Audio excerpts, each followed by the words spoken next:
Good morning and welcome to our journey as we continue the Bible in a year. And today we come to an introduction to the book of Micah. Between the fertile Philistine plains rolling down to the Mediterranean and the Jewish mountains, there is an area of farmland called the Shephelah, which basically means lowlands. Because it essentially was the flat kind of farmlands, although it did rise up to a height of about 1,500 feet above sea level, and it looked down over the kind of coastal trade routes and arteries between Africa and Europe.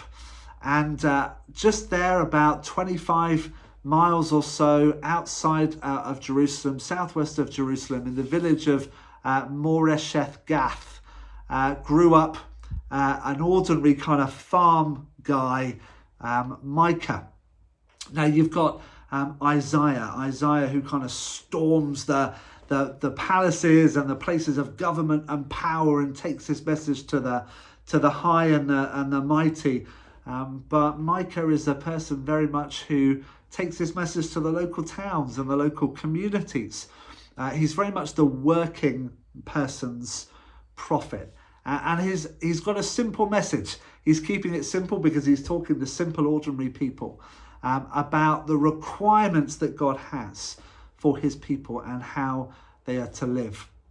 Now, there's a lot of overlap between some of these prophets that we've seen already in the journey, when you've got Amos and Hosea and Isaiah and Micah. They kind of all exist within a 70-year period that God keeps having to drive home this message to his people because his people just don't seem to get it. And so, having spoken to the high and the mighty and the powerful and the rich and so on, God takes his message to the ordinary people who he's calling to live out the life that he's always meant for them to live. Because they might be being really religious. Their observance of festivals and sacrifice and so on might be really good and consistent, and they might tick those boxes. But again, a bit like Amos, they're not necessarily living in the way that he has called them to live. And so the message comes out again through the prophet.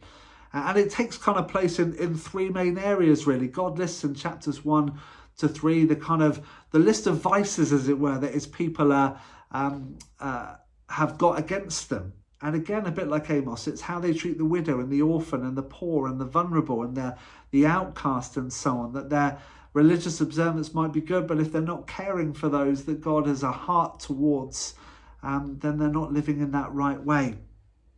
He then sets out a vision in chapters 4 and 5 for how God's people are to live. And then in chapters 6 and 7, he gives the kind of verdict, having weighed all of those things out, a bit like in a court of law, about his people and the way forward for them. In terms of that vision of his people, I just want to read to you from Micah chapter 4, verses 1 to 5, this vision here. In the days to come, the mountain of the Lord's house shall be established as in the highest mountains, and shall be raised up above the hills. The people shall stream to it, and many nations shall come and say, "Come, let us go up to the mountain of the Lord, to the house of the God of Jacob, that he may teach us his ways, and that we may walk in his paths. For out of Zion shall come forth instruction, and the word of the Lord from Jerusalem. He shall judge between many peoples, and shall arbitrate between strong nations far away. They shall beat their swords into plowshares, and their spears into pruning hooks. Nation shall not lift up sword against nation, neither shall they learn war any more, but they shall sit under their own vines and under their own fig trees, and none shall make them afraid, for the mouth of the Lord of hosts shall be spoken. For all the peoples walk each in the name of its God, but we walk in the name of the Lord our God forever and ever." What an interesting vision about the identity of God's people, the vision for God's people, that they would be that beacon, that light to the nations, that people would come to them and they would hear the word of the Lord and that they would live and prosper. But again, that there would be no conflict, no war, no violence. They will beat their swords into plowshares, and that they wouldn't take up sword against other nations. There would be no more war. That's the vision for God's people, and it's heartbreaking, isn't it, to see now, whatever kind of side you sit on the conflict of what's going on in Israel and Gaza at the moment. And we've talked a bit about that over these videos. It's just awful to see what war does, that there are no winners in war. And the desire that God has spoken through the prophet Micah here, that there would be an end to war, that nation wouldn't take up sword against nation, and that is at the heart and the identity of who God's people are meant to be. And we get a glimpse of how that's possible in a passage that we actually read at Christmas time. And maybe you didn't know this, is from Micah chapter 5, verse 2. And I want to read it and see if you can get some glimpses of one who is to come that the prophets are speaking clearly about. So this is chapter 5, verse 2.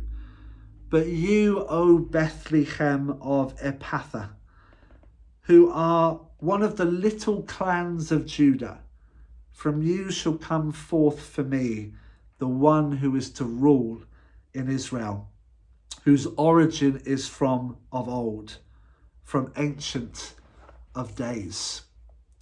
So out of this little town of Bethlehem, as the silent stars go by, is to come a great leader, a ruler, following in the footsteps of another great ruler born in obscurity in Bethlehem, King David. In David's line shall come out of Bethlehem another ruler who is going to establish, as the other prophets say, peace and security and safety for the nations, a place where the nations as a whole will come and find their peace. And then God gives his judgment, as I say, in chapter 6 and 7.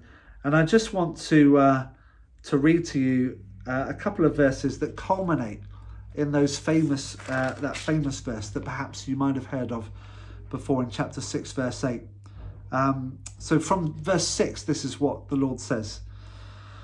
With what shall I come before the Lord and bow down before God on high? Shall I come before him with burnt offerings, with calves a year old? Will the Lord be pleased with 1,000 rams, with 10,000 rivers of oil, which were all kind of sacrificial offerings that were made? Will the Lord be pleased with 1,000 rams, with 10,000 rivers of oil? Shall I give my firstborn for my transgressions, the fruit of my body for the sins of my soul? And they're all kind of rhetorical questions, as it were. Things that perhaps they were doing, but the heart wasn't there. And then the heart of the message comes in Micah 6, verse 8. He has told you, O mortal, what is good, and what does the Lord require of you, but to do justice, and to love kindness, and to walk humbly with your God. So to do justice, to love kindness or mercy or loving kindness, it's a Hebrew word, hesed, loving kindness, and to walk humbly. That's a message for the ordinary folk, the archer's kind of prophet, to ordinary working folk, to act justly, to love mercy, kindness, and to walk humbly. That's what the Lord requires of us. Yes, you come to church, you bring your offering, you give your sacrifice of praise, but you live that life. You live the life that God has called you to live. And that's acting justly, loving mercy, and walking humbly before God. That's the message at the heart of this wonderful book, this wonderful prophet, Micah. And I pray that as you read those words in the coming days, that might be a blessing and an inspiration to you as you seek to live walking that walk. God bless you.